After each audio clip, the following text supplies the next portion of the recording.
बिस्मिल्लाहिर्रहमानिर्रहीम। ये complex analysis की प्रॉब्लम है कॉम्प्लेक्स इंटीग्रेशन चैप्टर से, और इसमें कॉची इंटीग्रल फार्मूला का यूज़ होगा। Evaluate the integral in line integral along C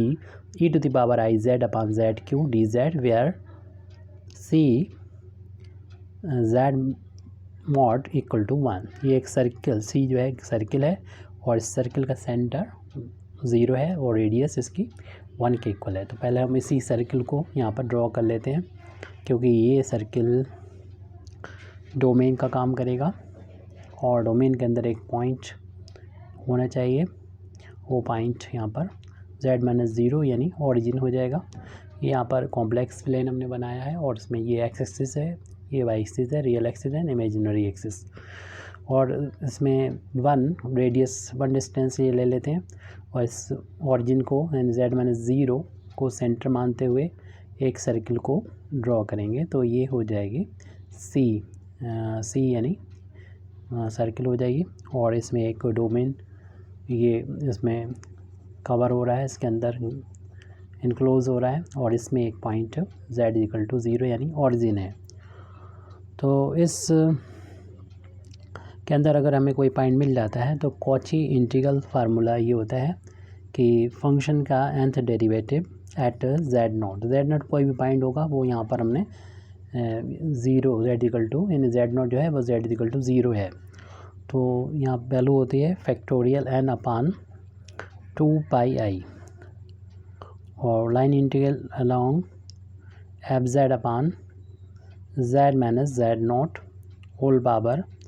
n+1 dz। तो यहाँ पर c के अंदर जैसे कि बताया ये डोमेन d होता है, और d के अंदर ये z0 पॉइंट होना चाहिए, वो हमारा यहाँ पर है, और ये d एक क्लोज कंटूर c एक क्लोज कंटूर होना चाहिए, वो है यहाँ पर। और fz जो फंक्शन है, जो फंक्शन हमारा यहाँ पर इससे अगर कंपेयर करेंगे इस इंटीग्रल को यहाँ से, तो ये तो इसके करस्पॉन्डिंग आ जाएगा। हमारा जो फंक्शन होगा fz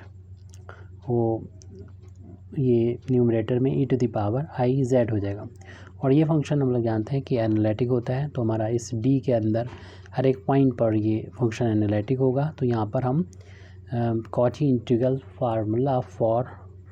nth डेरिवेटिव के लिए जो हमने फार्मूला लिखा है उसका यूज़ करते हुए हम इस इंटीग्रल की वैल्यू को फाइंड कर सकते हैं।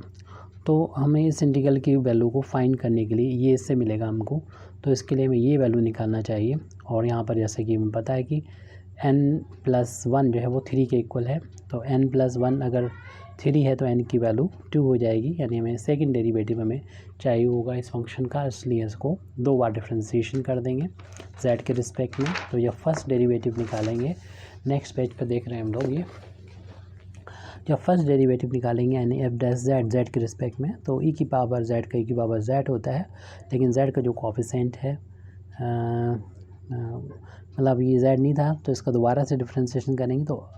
इस आई जेड को दोबारा से करेंगे इनटू में, तो आई बाहर हो जाएगा, z का z के रिस्पेक्ट में डिफ्रेंशिएशन बंद हो जाएगा। इस तरीके से वैल्यू e की पावर आई जेड इंटू आई आ जाएगी। आई को हमने शुरू में लिख दिया ये। अब हमें चूँकि हम बता दिया शुरुआत से ही कि सेकंड डेरिवेटिव की ज़रूरत होगी, यानी f', तो जो फर्स्ट डेरिवेटिव आ चुका है उसको z के रिस्पेक्ट में दोबारा से डिफ्रेंशिएशन कर देंगे, यानी f का डिफ्रेंशिएशन दोबारा से कर देंगे, और ये वैल्यू हमारे पास ऊपर है यहाँ पर i e to the power I z i into में है, कांस्टेंट है, इसे बाहर ले लेंगे, डिफ्रेंशिएशन करना होगा सिर्फ e to the power I z का, जो कि अब ऊपर यहाँ पर कर चुके हैं, और इसकी वैल्यू ये आई थी, तो इसको हम डायरेक्ट लिख देंगे। इस आई को लिखने के बाद ये वैल्यू हम फाइंड कर चुके हैं ऊपर, ये वैल्यू आई इंटू e की पावर आई जेड के बराबर, और आई इंटू आई स्क्वायर होता है, और आई स्क्वायर की वैल्यू हम लोग जानते हैं कि -1 के इक्वल होती है। इस तरीके से e की पावर आई जेड हो गया। ये हमारी f'(z) की वैल्यू आ गई -e to the power I z. सबसे पहले जो हमने यहाँ पर फार्मूला लिखा है, यानी Cauchy integral formula for higher nth derivative, इसे इक्वेशन नंबर 1 डाल देंगे। अपने इस फार्मूले से इसको मैच कराने के लिए z0 की वैल्यू, यानी ओनली यहाँ पर z की बात 3 है, तो इस ब्रैकेट में n की जगह n+1 की यहाँ पर 3 है, लेकिन जेड नॉट नहीं, एक ही टर्म है तो उसका मतलब जेड नॉट की वैल्यू 0 के बराबर है। तो इसमें आप जेड नॉट बराबर 0 पहले पुट कर देंगे इक्वेशन नंबर 1 में, ताकि हमारा ये इंटीग्रल हमको मिल जाए। Putting z not is equal to 0 in equation number 1, तो हमारा जो फंक्शन होगा लेफ्ट हैंड साइड में nth डेरिवेटिव और जेड नॉट की वैल्यू 0 हो चुकी है। Factorial n upon equation number 1 को देखिएगा अपान 2 पाई आई, और ये लाइन इंटीग्रेशन अलोंग c, और हमारा जो फंक्शन है एफ जेड से भी डिनोट किया हमने यहाँ पर अपान में z माइनस जी, जेड नॉट के 0 हो गया होल पावर, यहाँ पर n+1 है, लेकिन अभी हमने n की वैल्यू भी निकाली थी 2 थी, तो सिंस हियर n की वैल्यू 2 के इक्वल है तो n बराबर 2 जब रखेंगे, और ये काम एक साथ भी कर सकते हैं आप, यानी n और z नॉट एक साथ 0 रख के डायरेक्ट कर दें, तो n की जगह पर हम जब 2 रखेंगे तो फैक्टोरियल 2 हो जाएगा अपान में 2 pi i integration along c F Z की वैल्यू हमारा जो फंक्शन है उसकी वैल्यू रख दे सकते हैं यहाँ पर, क्योंकि ये पावर आई जेड के बराबर है अपान जेड की पावर एन के, यहाँ पर जब 2 रखेंगे तो ये वैल्यू 3 हो जाएगी। देख रहे हैं कि ये वैल्यू जो है वही है जो हमें फाइंड करनी है,